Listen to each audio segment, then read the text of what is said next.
Olá pessoal, hoje o assunto é técnicas de visualização para árvores, grafos e redes. Nessa aula, novamente, vou seguir os slides do professor Fernando Paulovitch. Então, consiste numa introdução, né? A diferença, vamos apresentar a introdução desses métodos. Além de apresentar, a gente está acostumado a trabalhar com valores, né? Valores escalares ou vetoriais associados a cada instância de dados. Então, em algumas técnicas de visualização, a gente pode estar interessado também em representar relações. Entre essas relações, a gente tem uma relação de hierarquia, né? Como parte, subparte, pai ou filho. Relações de conexão, tais como duas cidades são conectadas por estradas e rodovias. Será que existe uma estrada que liga uma cidade A com a cidade B, por exemplo? E também derivações como uma sequência de passos ou estágios de algum processo. Esses relacionamentos podem ser simples ou complexos, eles podem ser direcionados ou não direcionados. Quando você tem uma direção em cada aresta, ele pode ter um peso ou não, ou seja, pode ser ponderado ou não ponderado. Se existe se você quiser colocar um peso para essas relações, e apresentar também incerteza sobre os dados. As estruturas hierárquicas, existem dois tipos de métodos para as estruturas hierárquicas. Existem os métodos de preenchimento de espaço e os métodos que não fazem preenchimento de espaço. E vamos falar primeiro sobre as de preenchimento de espaço, né? Então, existem várias técnicas para visualizações de árvores, né? Hierarquias. Árvores é o maior exemplo que a gente pode ter de uma hierarquia e elas podem ser divididas em métodos de preenchimento e não preenchimento. Nos métodos de preenchimento de espaço, né? Então a gente busca então preencher o máximo possível do espaço visual, certo? E a justa posição vai ser usada ao invés de arestas conectando ou ligando esses objetos. Existem duas abordagens comuns, as abordagens retangulares e as radiais. Então, uma das abordagens mais populares retangulares são os tree maps, né? Qual que é a ideia? É você fazer uma divisão recursiva do espaço, certo? Através de cortes horizontais ou verticais alinhados com os eixos. Então, por exemplo, a gente tem uma árvore aqui, né, que a gente está acostumado. Então, a gente tem a raiz. A raiz é como se fosse todo o retângulo inicial. Depois eu vou quebrar esse retângulo em dois sub-retângulos. Então, um retângulo não tem mais fio, então esse é esse retângulo azul. E o outro retângulo é o resto, esse retângulo restante, sem um pedaço do azul. E depois eu vou quebrando esse maior de forma recursiva. Então, os próximos dois retângulos vão ser esse retângulo e esse pustões mais de roxo, assim por diante. Até os retângulos finais são formados pelas folhas ou os nós terminais dessa árvore, certo? Então, isso que faz de uma maneira, os tree maps tentam aproveitar o máximo possível de uma janela no espaço de imagem. Existem algumas variações das técnicas de tree map, de slice and dice, de cortar e fatiar, né? O Cushion Tree Map, a única diferença é que ele vai aplicar efeitos de iluminação para melhor identificar a hierarquia. Nesse caso aqui, a gente não tem nenhum efeito de iluminação. Quem desempenha esse papel são as cores. Então, vou ter uma cor azul para identificar uma parte da hierarquia, depois uma outra, uns tons de verde, os tons de roxo para representar cada branch, cada ramificação dessa árvore, né? Então, o Custom Tree Map, por exemplo, entende e faz um efeito de tipo de bump, né, de rugosidade, para apresentar essas hierarquias, né? De novo, isso é algo subjetivo também, né? Alguém pode achar que melhorou, da mesma forma que alguém acha que pode achar que não melhorou coisa nenhuma, certo? Outro também que eu acho interessante é o Spotify Tree Map. O que ele faz? Ele aplica técnicas de otimização para minimizar o layout em retângulo. Então a gente tem aqui, por exemplo, um layout tradicional do Tree Map e o Spotify ele faz uma otimização de forma a deixar as células retangulares o mais quadradas possíveis, certo? Outro também interessante é o Nested Tree Map, ou seja, ele faz uma Tree Map alinhada. Uma interessante estrutura que eu acho também bastante interessante, que ela enfatiza a estrutura de hierarquia. Então aqui, por exemplo, eu tenho várias Tree Maps alinhadas, aonde você consegue destacar o significado delas. Então, por exemplo, aqui todas as folhas ou cada caixinha dessa representa está relacionado a serviço. Essa outra Tree Map aqui, todos os tópicos relacionados à tecnologia, o outro à saúde, etc.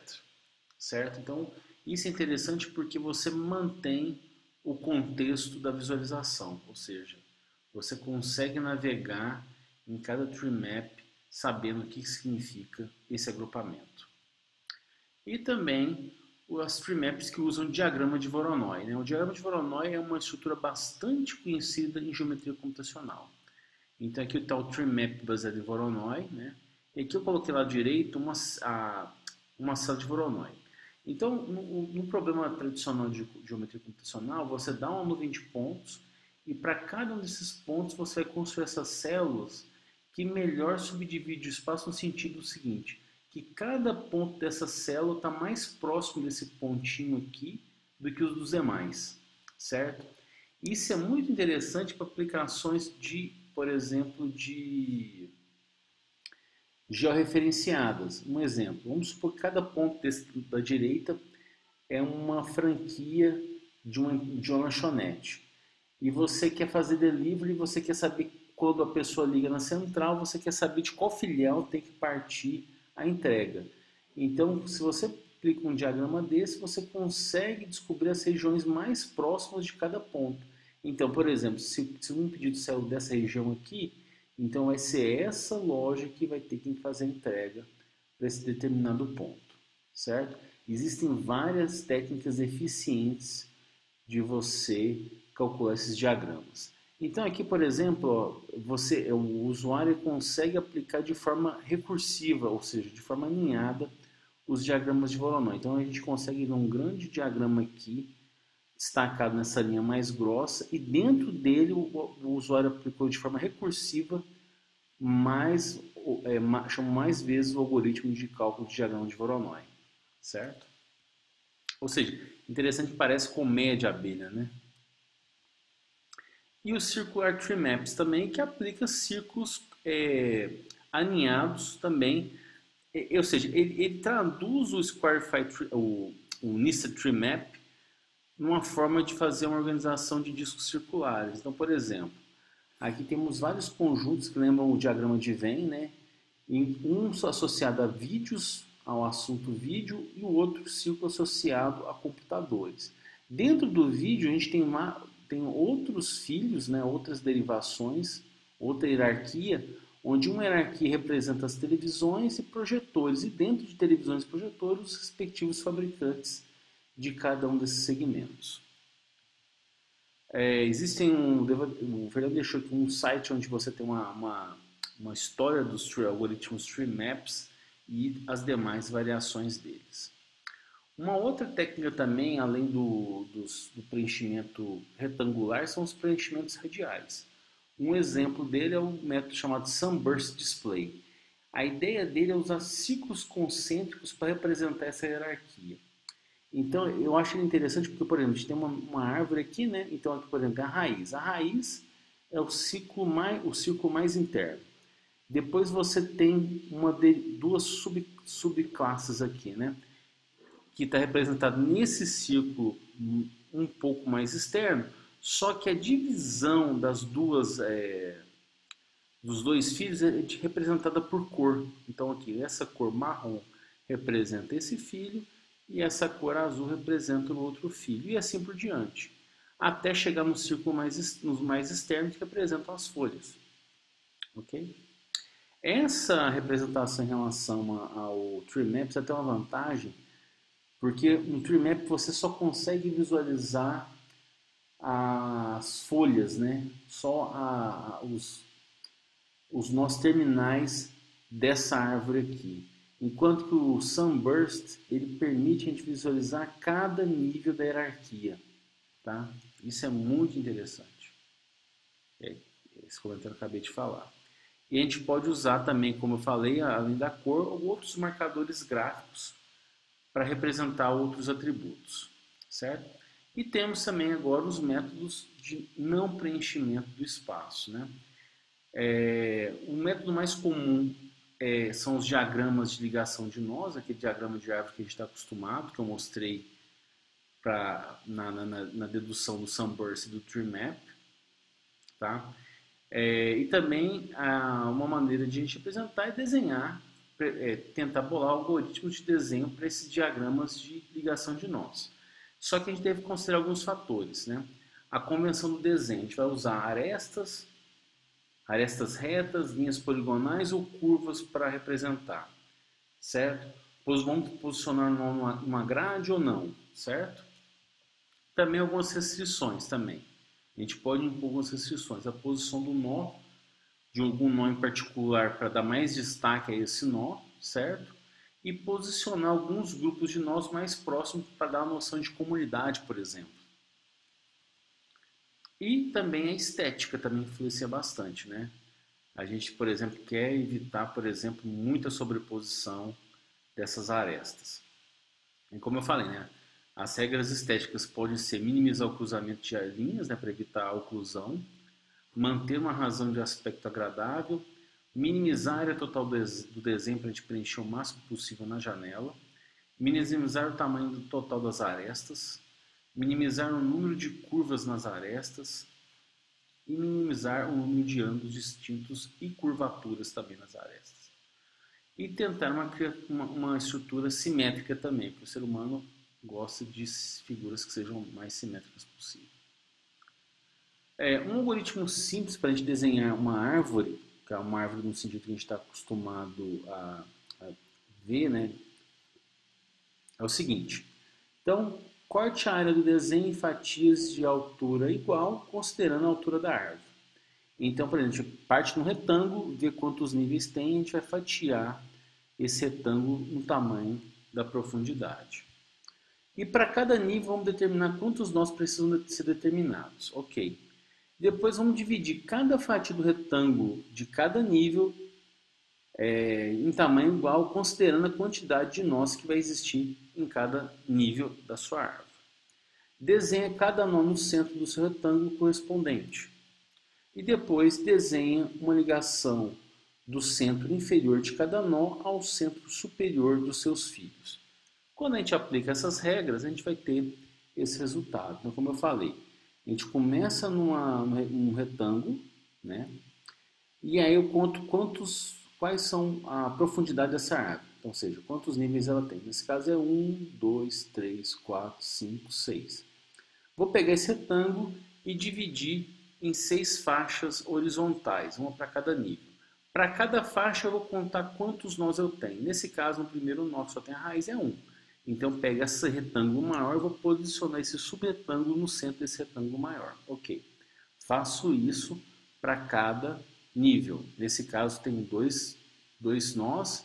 Divido um retângulo, essa faixa horizontal, em 2 retângulos de tamanho igual e coloco cada um desses retângulos no centro de cada retângulo. E faço isso para cada nível. Depois, do centro do retângulo que eu desenhei, do centro inferior do retângulo, da aresta, né, da aresta inferior do retângulo que eu desenhei, vou ligar o pai, vai passar uma poligonal do pai até o centro da aresta superior do fio, ou seja, essa conexão que vocês estão vendo aqui. E faço uma para cada um, e vou ter essa árvore. Quando você lida com grandes árvores, né, uma opção é você usar a terceira dimensão, junto com ferramentas iterativas de interatividade como rotação, translação e zoom. Uma técnica bastante famosa também é o Cone Tree.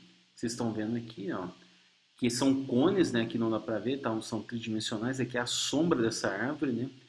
E você aplica o seguinte, então como você tem um cone, o usuário vem aqui, roda esse cone como se fosse uma roleta, para a gente identificar cada um dos subnós, cada um dos nós dessa árvore, certo? Temos também a representação de grafos e redes arbitrárias, né? Que podem ser feitas da forma que a gente está acostumado, né? Um grafo de ligações de nó, né? Um vértice representado por um ponto ou um círculo, as arestas por segmentos de retas ou curvas, e também uma representação matricial de grafos que a gente viu no curso anterior, né? Com a famosa matriz de adjacência. Então, árvores, né? O grafo é uma estrutura que generaliza árvores, uma malha triangular também que a gente em visualização científica também pode ser considerado como um grafo, né? Ou seja, que no caso é um grafo conectado, não ponderado e acíclico, tá? Existem algumas técnicas específicas para visualização de grafos em geral. Dois exemplos são, como eu falei, ligação de nó e a representação matricial. Os grafos de ligação de nó, né? Nesse caso, lembra bastante os métodos que a gente viu de projeção de multidimensional baseado em sistema de força, né? A gente vai usar um sistema de massa mole e forças de repulsão para posicionar os vértices desse grafo. Então, nesse caso, como eu falei, né? Duas forças entre dois nós, se eles forem conectados por uma aresta. Ou seja, se você tem dois nós e eles são conectados por uma aresta, a gente vai aplicar uma força IJ do nó I até o nó J, representado pela força F. Nesse caso, a força de atração vai ser representada por um sistema de massa mola e vamos ter também uma força de repulsão representada por uma espécie de lei, uma força gravitacional, certo? Como eu falei, um modelo mais simples é você usar a lei de Hooke, né, como um sistema de massa mola, e uma força, o inverso quadrado da distância, como se fosse uma força gravitacional para representar a repulsão. Aí você tem as duas forças, você vai ter um sistema de EDOs, um processo recursivo, interativo, e o layout final chega até a gente chegar numa estabilização dessas forças, ou seja, num ponto de mínimo dessas forças, certo?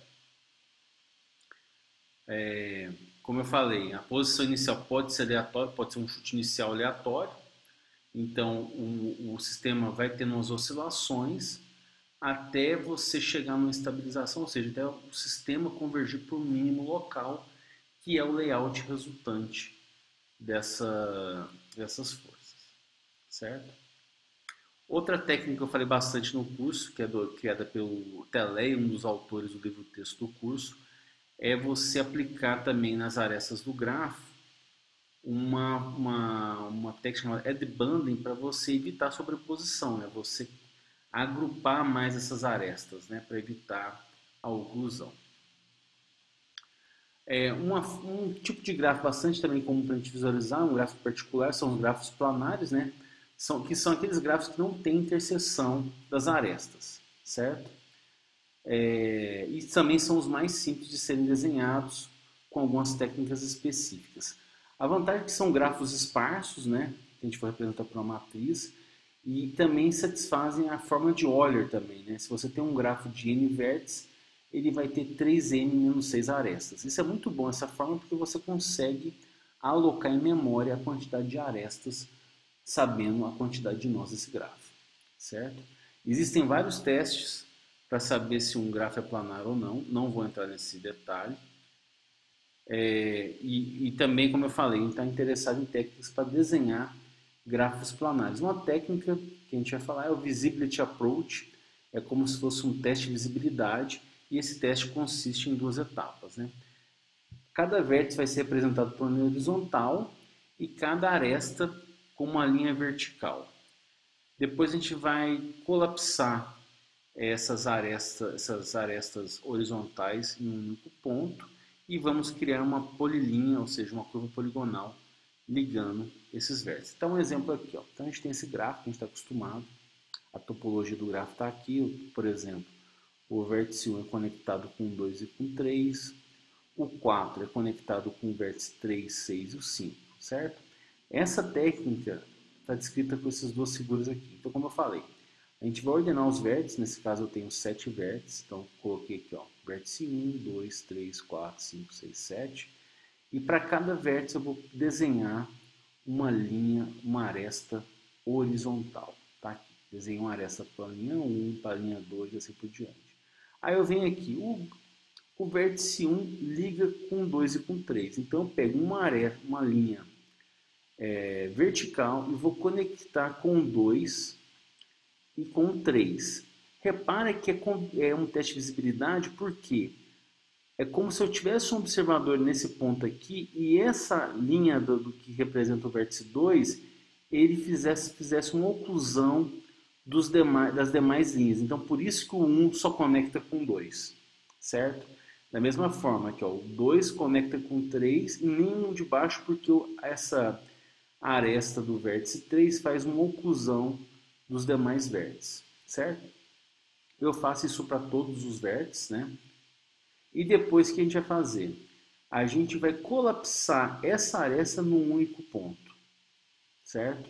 E com isso eu faço isso para cada ponto. E repare, a partir disso eu desenho uma poligonal ligando esse segmento que antes, esse vértice que antes era representado por um segmento, que agora é um ponto, com os demais. E com isso eu consigo fazer um desenho de um grafo planar. Repara que, apesar desses dois desenhos serem diferentes, o mais importante é que a topologia, ou seja, a conectividade dos vértices, é a mesma, certo? Isso que é importante, a topologia é você representar bem a topologia de um grafo. E depois temos a representação matricial, né, que não precisa de ponto, nem segmento, nem nada. Ela é feita através de uma matriz de adjacência que a gente viu no curso anterior. A gente vai criar uma grade n por n, certo? Ou seja, uma matriz de ordem n. Ela vai ser 0 se não tem nenhuma aresta ligando dois pontos e vai ser 1 se existe uma aresta ligando dois pontos, certo? Esse método supera o problema de cruzamento de aresta, porque não tem aresta, e também, mas tem sérios problemas com a escalabilidade, ou seja, ele tem um problema quando você começa a aumentar demais a dimensão. Aqui estão dois exemplos, né? A gente criou, tem dois exemplos de um grafo, né, representado por matriz. E por matriz, repara o seguinte, então, por exemplo, aqui, ó, onde tem pontinho, existe uma conectividade entre a aresta, entre os vértices, entre os nós A e B. Então, existe uma aresta conectando um A e o B. Também existe uma aresta ligando o vértice A com o C, como está representado aqui. E essa matriz é simétrica, certo?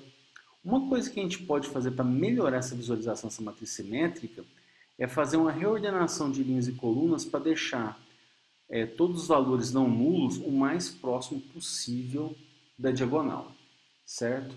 Esse problema é um problema MNP completo, ou seja, não existe nenhum algoritmo com complexidade polinomial para resolver esse problema. O que existe hoje são heurísticas para resolver esse problema, certo? Outros problemas que podem aparecer é o problema de rotulagem, de a gente indicar com nomes cada uma das hierarquias, né? Então, por exemplo, aqui a gente tem um sunburst. Eu coloquei, por exemplo, todas as categorias, uma classe de rótulos, né, que tem, por exemplo, nesse nível de hierarquia. Repare como esse anel é muito pequeno, porque eu tive que dividir, como estou sempre dividindo por tamanhos iguais, sobrou um espaço muito pequeno para eu colocar vários rótulos, certo? E tem um problema sério de oclusão. O que a gente pode fazer é aplicar distorções, ou seja, eu aumentar, fazer uma escala em determinados anéis desse círculo, de forma a eu fazer uma expansão e evitar essa oclusão, certo? Isso pode ser feito de forma interativa, ou seja, quando o usuário, por exemplo, passa o mouse aqui, fazer essa distorção, tá? O algoritmo aplica essa distorção. É como eu falei, né? Outros problemas, como eu falei, tem interação com a câmera virtual, a gente tem que fazer métodos que têm uma certa interação, como controles de pan, de você fazer uma translação de um gráfico, por exemplo, dar zoom, certo? Ou seja, tudo que eu posso fazer com uma câmera virtual.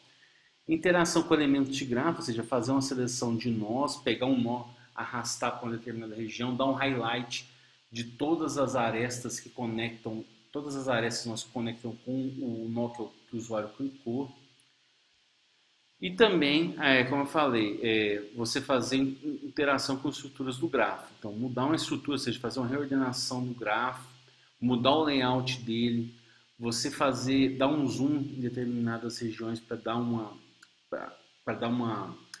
para você ver, por exemplo, os rótulos que tem naquela região, mas sem perder o contexto de todo o grafo, certo? Aqui são outros exemplos também que tem de interações com Sunburst. No lado esquerdo, a gente expandiu os anéis em azul, com uma operação de drill down, e o resto da hierarquia foi comprimido. E também a gente pode ter uma operação de roll up, né? Onde todas as subárvores foram comprimidas para dar mais destaque aonde você quer ver. Então eu comprimi cada um desses subanéis, certo? E aqui estão as referências do Fernando fez. Antes de terminar esse slide, eu quero apresentar para vocês, não sei onde vai estar, não sei se eu abrir aqui, o GEF. O GEF é uma ferramenta muito útil para quem quer visualizar grafo. E ele existe vários formatos bastante consolidados na academia e na indústria para visualizar grafo, certo? Aqui está o nome dele. Eu deixei o link no site do curso. Quem quiser fazer o trabalho final e usar essa ferramenta, é bem-vindo. Aqui eu vou pegar, tem alguns modelos, umas amostras que tem nele. Eu vou pegar o exemplo do grafo do livro Os Miseráveis, do Victor Hugo. Certo? A gente abriu o grafo. Ele já mostra essa tela para a gente. Ele fala para a gente que o grafo não é direcionado, a quantidade de nós e a quantidade de arestas. Está ok. E ele vai mostrar para a gente o grafo, certo? Aqui ele está colorindo com algum algoritmo de clusterização, ou seja, de detecção de comunidades em grafo, certo? E aqui a gente tem também o tamanho de cada nó, devido a alguma métrica. No caso, é o grau do nó, ou seja, quantas arestas incidem sobre esse nó. Então ele dá mais destaque então para os nós que têm bastante conectividade, certo? Olha, o interessante, como eu falei da interação, é que quando eu clico nesse nó, tem um destaque do nó em questão e de todos os nós que têm conexão desse nó que eu cliquei para os demais, certo? E temos também interação. Eu posso pegar esse nó e arrastar ele e modificar o layout. O que eu não falei, o que representa esse gráfico? Esse gráfico, como eu falei, cada nó é um personagem do livro Os Miseráveis, do Victor Hugo. E cada aresta é uma interação que existe entre cada personagem. Aqui a gente pode visualizar o nome de cada personagem. E aqui eu posso, com esse slider, diminuir.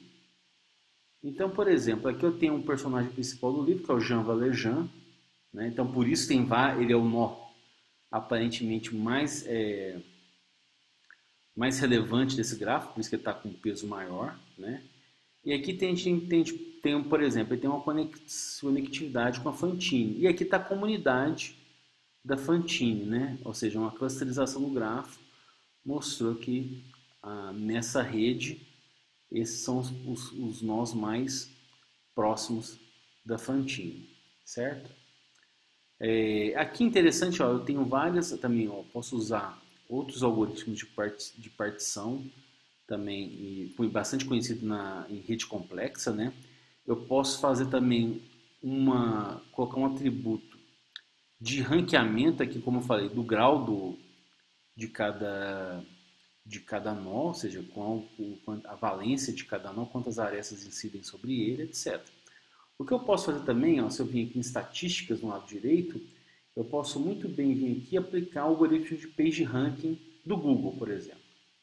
Eu vou clicar, rodar, vou usar os parâmetros default do page ranking.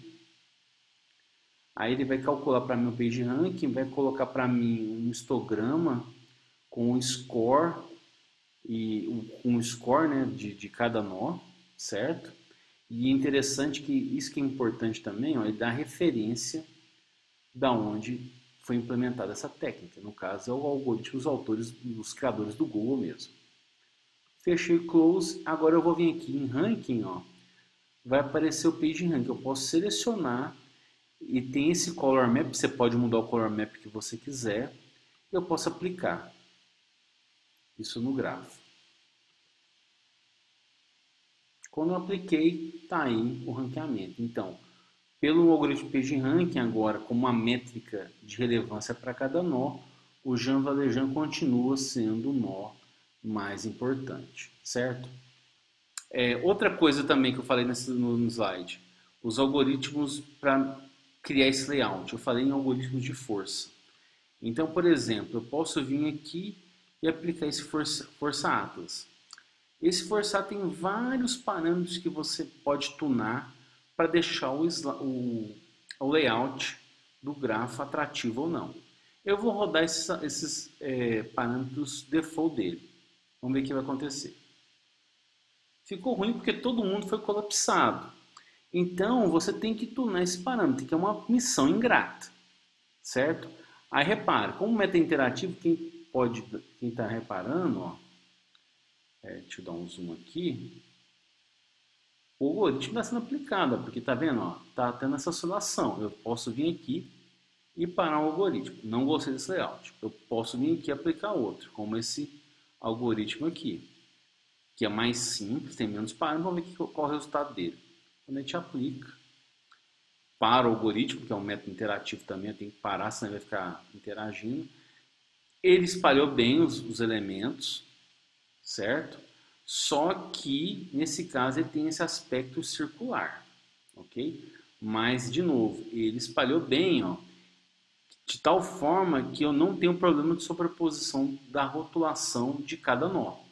Se eu tivesse, eu poderia vir aqui, ó, e clicar nessa força aqui e rodar. Repare, nem precisou porque espalhou tão bem aquele algoritmo, nem fez efeito o ajuste de rótulo. Ok, depois que você chegou nessa imagem que você quis, a gente vai fazer um preview. Porque repara, eu ainda tenho um número muito grande de cruzamento nessas arestas. O interessante é o algoritmo aplicar para desenhar as arestas curvas de tal forma que evite o cruzamento sobre vértices. E aí ele vai aplicar um algoritmo mais pesado para fazer a imagem final. Então a gente vai vir aqui, dar um refresh, e ele criou esse algoritmo. Repare que não tem os labels, eu posso clicar aqui, dar um refresh de novo. Não gostei da fonte, vamos diminuir, colocar 8, ok, dar um refresh de novo. E ele criou essa imagem belíssima, com as arestas importantes bastante destacadas, com as curvas para evitar a passagem pelos nós do grafo, certo? E o interessante é que deixou o nó mais relevante no centro da tela também, para dar um destaque para ele. Então, o link está no site desse programa, ele é open, roda em qualquer plataforma, Windows, Mac e Linux, e vocês podem usar, caso alguém queira visualizar redes, grafos e árvores, pode usar o GEF. Ok, pessoal? Com isso, a gente fica por aqui. Até mais.